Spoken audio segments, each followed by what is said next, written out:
గోదావరి జిల్లాలో ప్రధానంగా కాకినాడ ప్రాంతాల్లో ఒక సామెత వినిపిస్తూ ఉంటుంది. తుని తగు ఎవరు తీర్చలేరని.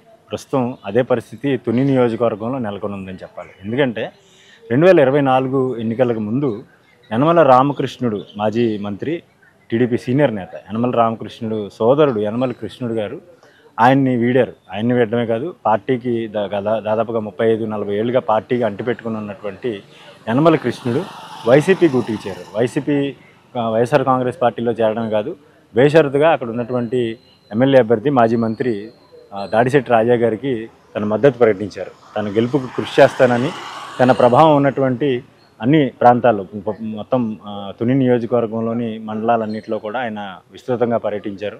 ఆయన గెలుపు కోసం కృషి చేశారు. అయితే ఒకానొక దశలో రాష్ట్ర వ్యాప్తంగా ఉన్నటువంటి పరిస్థితులు వేరు, తునిలో పరిస్థితులు వేరు. తునిలో దాడిశెట్టి రాజా విజయం సాధిస్తారని చెప్పేసి కూడా సర్వత్రా ప్రచారం జరిగింది. కానీ చివరికి ఓటమి పాలవక తప్పలేదు. ఎందుకంటే ఆ వేవ్ అటువంటిది.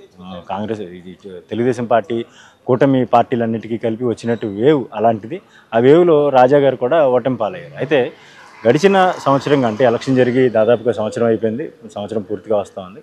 ఇప్పుడు ఇద్దరు నేతల మధ్య, అంటే దాడిశెట్టి రాజా ఇన్ఛార్జిగా ఉన్నారు, ప్రస్తుతం కాకినాడ జిల్లా అధ్యక్షుడిగా కూడా ఉన్నారు ఆయనకు మరోవైపు యనమల కృష్ణుడికి మధ్య చిన్న పరస్పరం భేదాభిప్రాయాలు వచ్చాయని చెప్పి ఒక ప్రచారం అయితే జరుగుతూ ఉంది. ఏంటంటే ఇప్పుడు తనకు నియోజకవర్గం కావాలి. ఎందుకంటే 2014 ఎన్నికల్లో టీడీపీ తరఫున రాజాగారి మీద పోటీ చేసి ఓటమి పాలయ్యారు కృష్ణుడు గారు. ఇప్పుడు తనకు నియోజకవర్గం కావాలి కాబట్టి తుని నియోజకవర్గాన్ని తనకు కేటాయించాలని, రాజాగారిని కాకినాడ పార్లమెంటుకు పంపించాలనే ప్రయత్నాలు ఆయన తెరవెనుక చేస్తున్నారనే ప్రచారం జరుగుతోంది. దీన్ని విభేదించినటువంటి దాడిశెట్టి రాజా ఇటీవల జరిగినటువంటి ఒక సమావేశంలో తన ఆవేదనను వ్యక్తం చేశారు. తన అభిప్రాయాన్ని వెల్లడించిన పరిస్థితి మనకి చెప్తా ఉన్నారు. అయితే ఒక విధంగా చెప్తే తునిలో దాడిశెట్టి రాజాని మించినటువంటి, అంటే ఆ అధిష్టానం దగ్గర ఉన్నటువంటి ఆయన ప్రభావం కావచ్చు, ఆయన పరపతి కావచ్చు చూసుకుంటే దాడిశెట్టి రాజా గారిని మించి వేరొకరిని ఊహించుకోలేని పరిస్థితి అయితే వైఎస్ఆర్ కాంగ్రెస్ పార్టీలో ఉంది. కానీ పార్టీని వదులుకుని వచ్చాను, అన్నను వదులుకుని వచ్చాను కాబట్టి తనకు కూడా ప్రాధాన్యత ఇవ్వాలని చెప్పేసి కృష్ణుడి గారు ప్రయత్నిస్తున్న నేపథ్యంలో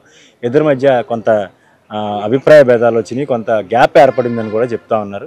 అయితే ఈ గ్యాప్ ఎటు దారి తీస్తుందనేది మనం ఇప్పుడే చెప్పలేకపోయినప్పటికీ కూడా భవిష్యత్తులో మాత్రం వైఎస్ఆర్ కాంగ్రెస్ పార్టీలో యనమల కృష్ణుడు కొనసాగుతారా లేదా అనేది మాత్రం ప్రస్తుతం ప్రశ్నార్థకంగా మారింది. ఎందుకంటే ఆయన రాజా గారి ద్వారానే వెళ్ళారు. రాజా తర్వాత నెంబర్ 2గానే ఉంటారు తప్ప ఆయనకి నెంబర్ 1 స్థానం ఇచ్చే పరిస్థితులు ఆ నియోజకవర్గంలో దాదాపుగా అసలు ఉండకపోవచ్చు కూడా. ఎందుకంటే ఆ పరిస్థితి రాజా గారు గత 15 ఏళ్ళుగా కూడా అక్కడ ఏర్పాటు చేసుకున్నారు. సుస్థిరమైన రాజకీయాన్ని అక్కడ ఏర్పాటు చేసుకున్నారు. 2 సార్లు ఎమ్మెల్యేగా గెలిచారు. అక్కడ నుంచి 3వసారి ఓటమి పాలయ్యారు. అయితే ప్రస్తుతం రాజా కాకినాడ జిల్లా అధ్యక్షుడిగా ఉన్న నేపథ్యంలో కాకినాడ పార్లమెంట్కి కూడా ఆయన ఇన్ఛార్జిగా ఇచ్చినట్టే కాబట్టి కాకినాడ పార్లమెంట్కి ఆయన పంపించి వచ్చే ఎన్నికల నాటికి తుని నియోజకవర్గం నుంచి తనని పోటీ చేసేలాగా అవకాశం కల్పించాలని చెప్పి యనమల కృష్ణుడు కోరుతున్నారు. అయితే ఈ యొక్క పరిస్థితిని పార్టీ అంగీకరిస్తుందా లేదా అనేది వేచి చూడాల్సి ఉంటుంది. ఎందుకంటే పార్టీ నిర్ణయం శిరోధార్యం, కానీ పార్టీలో ఉన్నటువంటి పట్టు దిశ చూస్తే, పట్టు పరంగా చూస్తే మాత్రం